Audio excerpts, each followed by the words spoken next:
मेरे चैनल को सब्सक्राइब करें और बेल आइकन प्रेस करें ताकि कोई भी वीडियो मिस ना हो। वीडियो को अंत तक देखें और पसंद आए तो लाइक करें।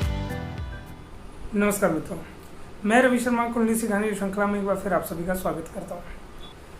मित्रों, बहुत सारे लोग हैं जो कमेंट में अपना date of birth, time of birth डाल रहे हैं।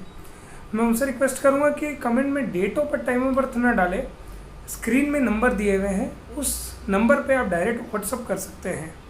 किसी को भी अपनी कुंडली का विश्लेषण करवाना हो तो स्क्रीन पे आप नंबर देख रहे हैं, डिस्क्रिप्शन पे भी नंबर मैं दे दूंगा, आप उस नंबर पे डायरेक्ट व्हाट्सअप कीजिए।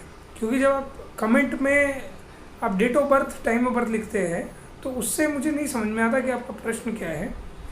बहुत बार प्लेस आप नहीं लिखते हैं। दूसरी बात, अब मैं कुंडली का विश्लेषण एक कमेंट बॉक्स में तो करूँगा नहीं, उसके लिए मुझे आपका नंबर चाहिए। तो आप डायरेक्ट अगर मुझे व्हाट्सएप पे अपना डिटेल भेजें तो मैं व्हाट्सएप पे आपके प्रश्न का उत्तर दे पाऊँगा। हाँ, अगर कोई कुंडली रिलेटेड क्वेश्चन हो, जो सिंगल लाइन क्वेश्चन हो या क्वेरी हो वीडियो से रिलेटेड, वो आप कमेंट में ज़रूर पूछिए, मैं ज़रूर बताऊँगा। चलिए आगे बढ़ते हैं। आज का जो हमारा विषय है वो बहुत इम्पोर्टेंट है और ये किसी भी चीज़ के बारे में जब हमें डीप नॉलेज चाहिए, किसी भी चीज़ के बारे में हमें डीप में जानकारी चाहिए, किसी प्रश्न का उत्तर देने से पहले उसके बारे में डीप स्टडी करना पड़ता है। और उस डीप स्टडी करने के वन ऑफ द प्रोसेस जो है, बहुत सारे टेक्निक्स हैं, बहुत सारे तरीके हैं। उसमें एक तरीका है जो आज हम चर्चा करेंगे, जिसका नाम है भावात भावम। मित्रों, भावात भावम का सीधा सा सिद्धांत है कि जो भी घर है, जिस भाव के बारे में आपको चर्चा करनी है, जिस भाव के बारे में आपको प्रेडिक्शन करना है, जिस भाव से रिलेटेड प्रश्न आपसे पूछे गए हों या जिस भाव के बारे में आपको जानकारी चाहिए, उस भाव का डीप नॉलेज उस भाव से उतने ही भाव आगे जाकर मिलता है। जैसे यदि आपको दूसरे भाव के बारे में डीप नॉलेज चाहिए, दूसरे भाव से संबंधित कोई प्रश्न हो, तो दूसरे भाव से और दूसरा सेकेंड हाउस से सेकेंड जो होगा वो उसके बारे में डीप नॉलेज देगा। सेकेंड हाउस के बारे में हम एक एग्जांपल से समझेंगे इसे, पूरा एक एक भाव के बारे में मैं बताऊंगा आपको। तो जब भी किसी भाव के बारे में या किसी प्रश्न, कोई आपसे प्रश्न पूछा गया, वो प्रश्न किस भाव से संबंध रखता है, उस भाव को देखने के साथ साथ उस भाव से उतने ही भाव आगे जाकर जो भाव पड़ता है उस पर भी हमें दृष्टि डालनी चाहिए, उस पर भी हमें विश्लेषण करना चाहिए। तब हम सटीक बता पाएंगे कि जो भी जातक का प्रश्न है उसका क्या परिणाम या क्या रिजल्ट हमें बताना है। इस सिद्धांत के तहत जो 6 भाव हैं जो सबसे ज़्यादा इम्पोर्टेंट है, वो भाव है पहला भाव, तीसरा भाव, 5वां भाव, 7वां भाव, 9वां भाव और 11वां भाव। ये जो भाव है, ये जो विषम भाव है, ये विषम भाव सबसे ज़्यादा इम्पोर्टेंट होते हैं। कैसे, वो अभी थोड़ी देर में मैं इसे प्रूफ करूँगा। ये जो 6 भाव है ये सबसे ज़्यादा इम्पोर्टेंट होते हैं। किसी भी चीज़ के बारे में जानकारी आपको चाहिए भावात भावम के सिद्धांत से, तो उसका रिजल्ट इन 6 भाव में जाके मिलता है। इसके अलावा भी और किस प्रकार से देख सकते हो, वो सारा चीज़ आज हम डिटेल में चर्चा करेंगे। जैसे उदाहरण मान के चलते हैं कि हमें ये देखना है कि आपकी जो हायर स्टडीज़ है या आपकी जो पढ़ाई है वो कितनी अच्छी रहेगी, या आप कहाँ तक पढ़ोगे, आपकी पढ़ाई कैसी रहेगी। तो जनरली पढ़ाई के लिए हम 5th हाउस देखते हैं। अब हमें उसके बारे में डिटेल में जानकारी चाहिए, तो क्या करेंगे, हम 5th हाउस से 5th हाउस को देखेंगे। तो 5th से 5th कौन सा होगा, तो 5th हाउस, और 5th हाउस से आगे बढ़ेंगे 5th house, 6th house, 7th house, 8th house और 9th हाउस। 5th से 5th हाउस हुआ 9th हाउस।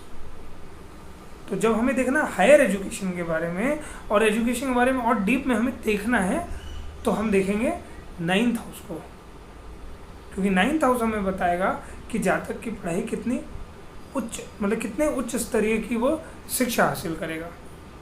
इसका पूरा एक थीसिस है जो आज मैं डिटेल में आपको समझाने जाऊंगा। तो चलिए शुरू करते हैं। जब हम हेल्थ के बारे में देखते हैं, तो हेल्थ के बारे में हम देखते हैं 1st हाउस से। हमारा शरीर, हमारा स्वास्थ्य जो है वो फर्स्ट हाउस से देखते हैं, जो हमारा लग्न है। इसके बारे में डिटेल से जब हमें जानकारी चाहिए तो पहले से पहला लग्न ही आएगा। तो लग्न एक ऐसा भाव है जो डिटेल में भी अगर आपको देखना हो तो आप लग्न को ही देखते हैं।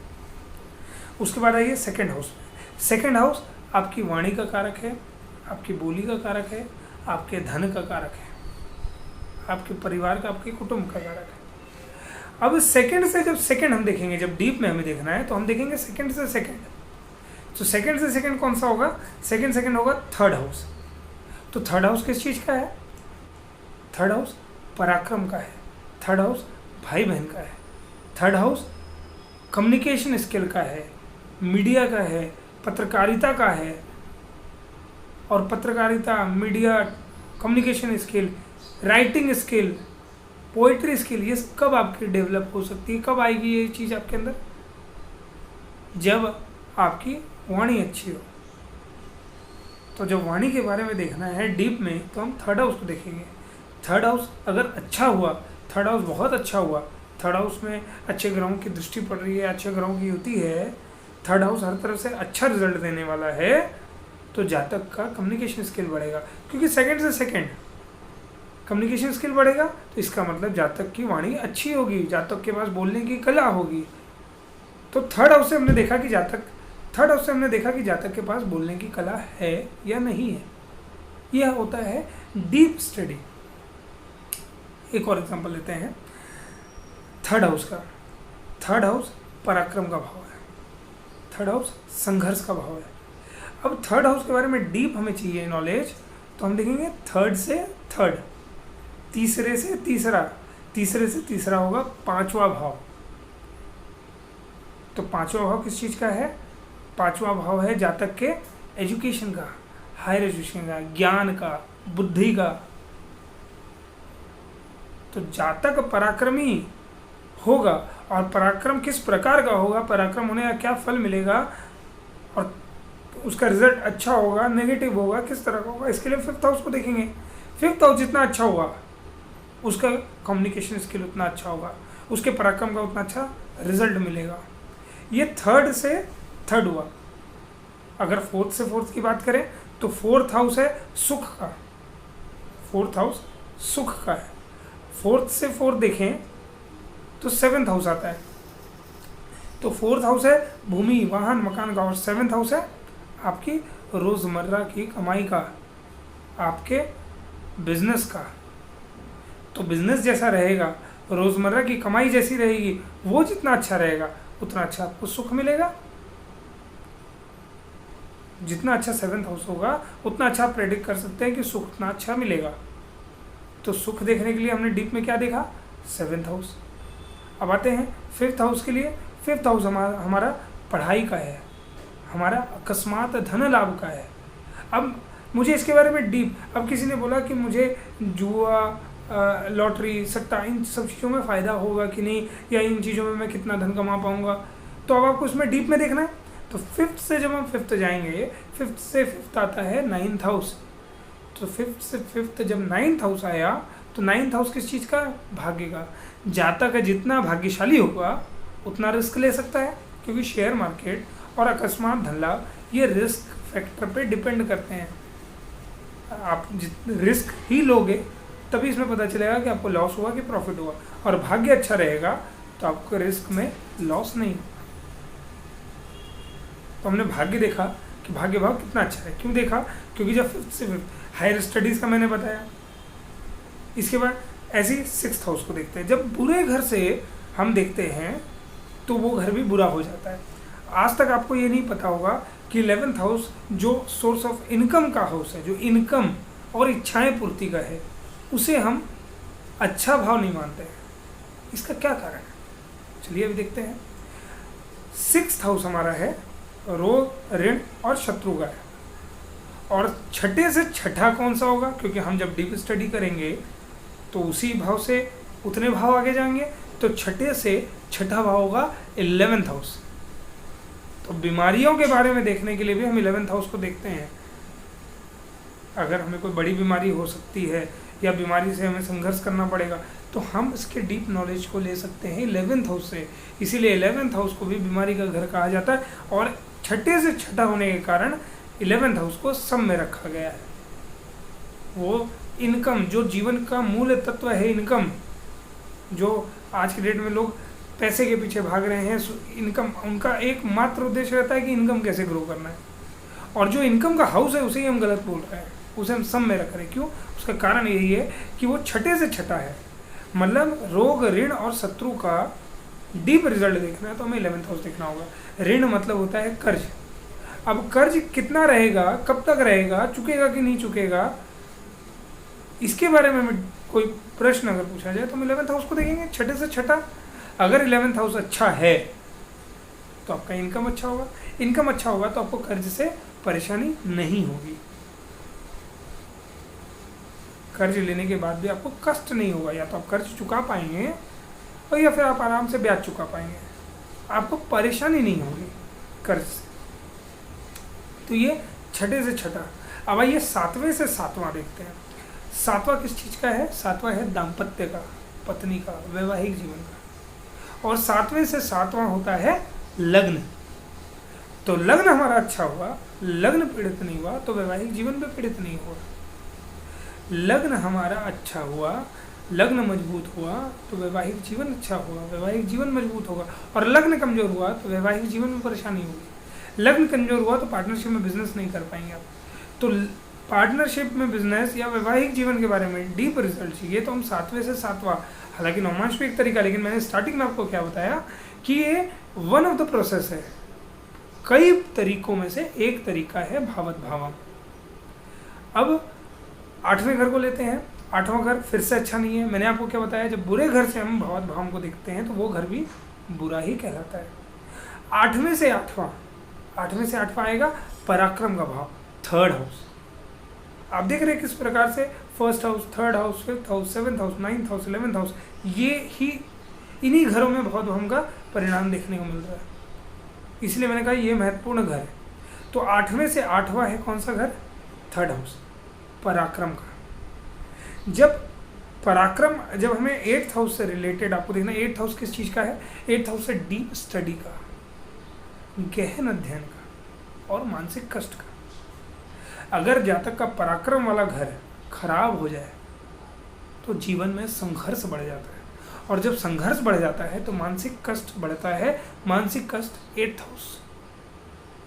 तो 8th हाउस के बारे में देखना है कि मानसिक कष्ट कब दूर होगा या नहीं, आजीवन रहेगा।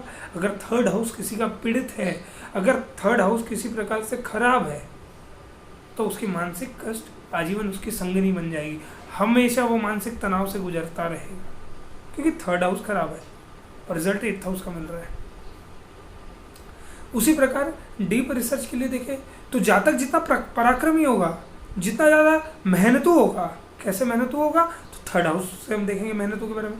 और जितना ज़्यादा पराक्रमी होगा, जितना ज़्यादा मेहनतू होगा, ये जो डीप रिसर्च वाला घर है वो इतना अच्छा रिजल्ट देगा। ज़्यादा उतना गहन अध्ययन में घुस सकता है, उतनी ज़्यादा खोज कर सकता है, उतना ज़्यादा खोज करके अपने नाम को बना सकता है। आते हैं 9th हाउस में। 9th हाउस भाग्य भाव है। 9th से 9th हम देखेंगे तो आएगा 5th हाउस। 5th हाउस, अच्छा एक और मैं बहुत यहाँ पर एक मज़ेदार चीज़ आपको बताता हूँ। 5th हाउस संतान का होता है। 5th से 5th हाउस संतान का संतान, तो ये हो गया हमारे पोता पोती का घर। उसी प्रकार 9th हाउस होता है पिता का, और 9th से 9th हाउस किसका होगा? दादा का। तो 9th हाउस पिता का है, और पिता का घर हमें देखना है कि 9th हाउस भाग्य का है कि भाग्य कैसा रहेगा या पिता से संबंध कैसा रहेगा। तो हम 9th से 9th देख सकते हैं डीप स्टडी के लिए। और जब 9th से 9th देखेंगे तो 5th हाउस में हम देखेंगे 5th हाउस कैसा है। यदि 5th हाउस भी पीड़ित है तो संतान का कष्ट होगा, पिता से कष्ट, संतान से कष्ट, ये एक दूसरे से लिंक्ड है। यदि आपके पिता से आपको कष्ट है या आप अपने पिता को कष्ट दे रहे हो तो संतान आपकी आपको कष्ट देगी। ये एक बहुत अच्छा यूनिक कॉम्बिनेशन बना हुआ है। 10th हाउस की बात करें, 10th हाउस व्यापार का है, बिजनेस का है, नौकरी का है, स्टेटस का है और 10th हाउस के बारे में डीप स्टडी करनी है तो 10th से 10th आएंगे। जब 10th से 10th आएंगे तो वो फिर से कहाँ आएगा? 7th house. 7th हाउस किस चीज़ का है? पार्टनरशिप का, रोज़मर्रा की कमाई का। तो आपका 10th हाउस उतना ही अच्छा होगा जितना आपका 7th हाउस है। अगर 7th हाउस आपका पीड़ित है कहीं ना कहीं तो आप पार्टनरशिप में काम नहीं कर सकते। 10th हाउस आपके काम का है, व्यवसाय का है। पार्टनरशिप वाला हाउस अगर खराब है तो पार्टनरशिप में आप व्यवसाय नहीं कर सकते। 7th हाउस अगर पीड़ित है तो रोज़मर्रा की कमाई में आपको कष्ट होगा। इसका मतलब कहीं ना कहीं आपके व्यापार में अप एंड डाउन लगे रहेंगे। तो ये दोनों इंटरलिंक हो गए एक दूसरे से। अब आता है 11th हाउस। 11th हाउस है इनकम का। 11th हाउस से जब हम 11th हाउस देखेंगे तो वापस से हम आते हैं 9th हाउस में। 9th हाउस भाग्य का है। भाग्य जितना अच्छा होगा उतना इनकम हमें अच्छा मिलेगा। और कहीं भाग्येश खुद जाकर 11th हाउस में बैठ गया तो जातक का कहना ही क्या, फिर तो इनकम में कभी कमी नहीं आएगी। तो हमें क्या देखना है? इनकम कैसा है तो पहले भाग्येश को भी देखना होगा। अगर भाग्येश बहुत अच्छा है तो पैसे की कमी नहीं होने देगा।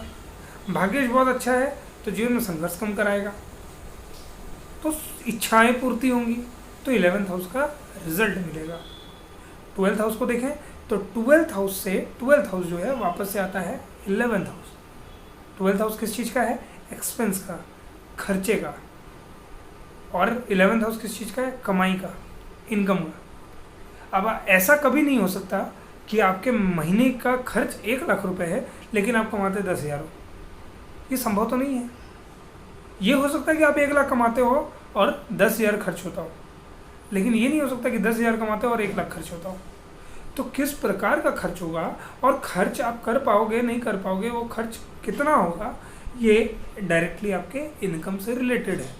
तो ये हो गया 12th से 12th हाउस। ये तो हुआ भवत भावम का, माफ कीजिएगा, ये तो हुआ भावात भावम का एक छोटा सा एग्जाम्पल। इसको अब एक और तरीके से देख सकते हैं, दूसरे तरीके से। मैं 1-2 और उदाहरण आपको देता हूँ। 5th हाउस किस चीज़ का है? 5th हाउस संतान का, ठीक है। अब 5th हाउस संतान का है। 7th हाउस किसका है? 7th हाउस हमारी पत्नी का है। जिसकी कुंडली में हम 7th हाउस देख रहे हैं उसकी पत्नी या उसके पति का घर हुआ 7th हाउस। 5th हाउस हुआ संतान का। संतान से जब हम 7th हाउस देखेंगे तो किसका होगा? संतान के पति का या संतान के पत्नी का। इसका मतलब हमारे बहू का या हमारे दामाद का घर कौन सा हुआ? 11th house. हमारे बहू का या हमारे दामाद का घर कौन सा हुआ? 11th house. उसी प्रकार से अगर 6th हाउस को देखते हैं, 4th हाउस किस चीज़ का है? 4th हाउस है माता का। हमारी माँ का देखना हो हमें तो हम अपनी कुंडली में 4th हाउस देखेंगे। हमारे भाई बहन का देखना होगा तो हम अपनी कुंडली में 3rd हाउस देखेंगे। अब 4th हाउस माता का है तो 4th हाउस से 3rd हाउस किसका हुआ? माता के भाई बहन का।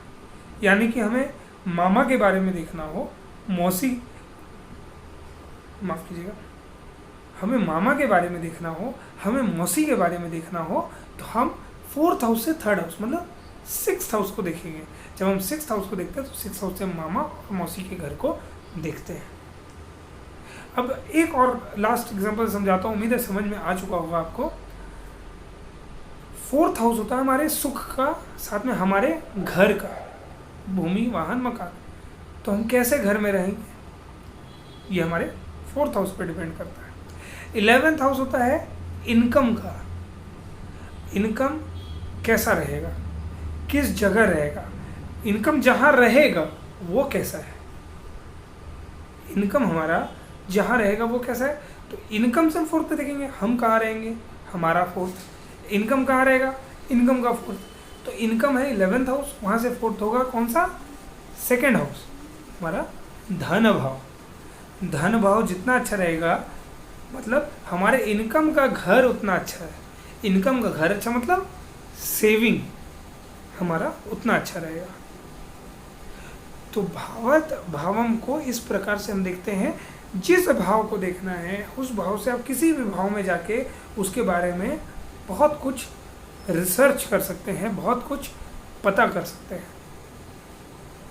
इसी में राजयोग बनता है। राजयोग कैसे बनता है? जब कोई अच्छे भाव का स्वामी अपने राशि से, अपने भाव से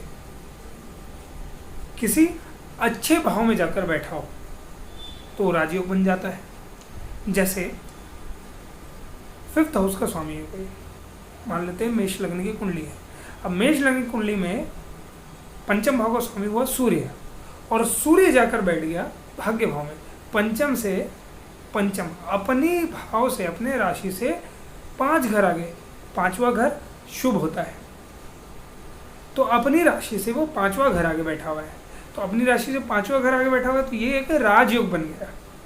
पंचम का स्वामी नवम में जाकर बैठा तो एक राजयोग बन गया। उसी प्रकार कोई भी ग्रह अपनी राशि से 6ठे, 8वें या 12वें भाव में जाकर बैठ जाए तो उसका रिजल्ट में कमी कर देता है। 12th हाउस किस चीज़ का है? व्यय का, खर्च का। तो जब कोई भी ग्रह अपनी राशि से 12th हाउस में जाकर बैठ जाए तो क्या करेगा? अपने उस राशि को, अपने उस भाव को खर्च करेगा, मतलब अपने उस भाव का रिजल्ट कम कर देगा। जैसे सिंह लग्न की कुंडली है, और सिंह लग्न की कुंडली में 4th भाव जो सुख है, भूमि वाहन मकान का जो सुख है, उसका स्वामी कौन होता है? मंगल, क्योंकि वहाँ पर वृश्चिक राशि है। अब मंगल जाके बैठ जाए कुंडली के 3rd हाउस में, जो 3rd हाउस में मंगल बैठा है, तो वो अपने सुख भाव से, सुख भाव मंगल का हुआ, वो अपने सुख भाव से 12th हाउस पे जाकर बैठ गया, तो वो सुखों को व्यय करेगा, मतलब सुखों में कमी लाएगा। बहुत संघर्ष करने के बाद भी कम सुख देगा। भूमि वाहन मकान का संपूर्ण सुख नहीं दे पाएगा। तो हमें ये देखना है कि कौन सा ग्रह अपने भाव से कितने नंबर के भाव में बैठा हुआ है, उससे भी हम रिजल्ट कैलकुलेट करते हैं, उससे भी हम देख सकते हैं कि ये ग्रह का परिणाम किस प्रकार का होगा। इसी में आता है अष्टम द्वादश थ्योरी, जो हम अगले एपिसोड में चर्चा करेंगे, जो कि बहुत इंपॉर्टेंट है। अष्टम द्वादश थ्योरी, उसमें आपको बहुत सारी चीज़ें पता चलेंगी, वो हम अगले एपिसोड में चर्चा करेंगे। उम्मीद है भवत भावम का सिद्धांत जो है वो आपको समझ में आ गया होगा, और यदि समझ में आ गया तो समझ लीजिए कि आपने बहुत बड़ा टॉपिक आज आप कवर कर लिया है। किस प्रकार से हमें एनालिसिस करना है, विश्लेषण करते समय, प्रेडिक्शन करते समय किस प्रकार से क्या देखना है, ये चीज़ आपको समझ में आ गया है। तो उम्मीद है कि वीडियो अच्छा लगा होगा। अच्छा लगा हो तो लाइक एंड शेयर जरूर करें। किसी भी प्रकार का प्रश्न हो तो कमेंट में आप मेरे से पूछ सकते हैं। कुंडली विश्लेषण भी करवानी हो तो आप मुझसे संपर्क कर सकते हैं, मैंने नंबर स्क्रीन में दे रखा है। चैनल को सब्सक्राइब करें। बहुत बहुत धन्यवाद।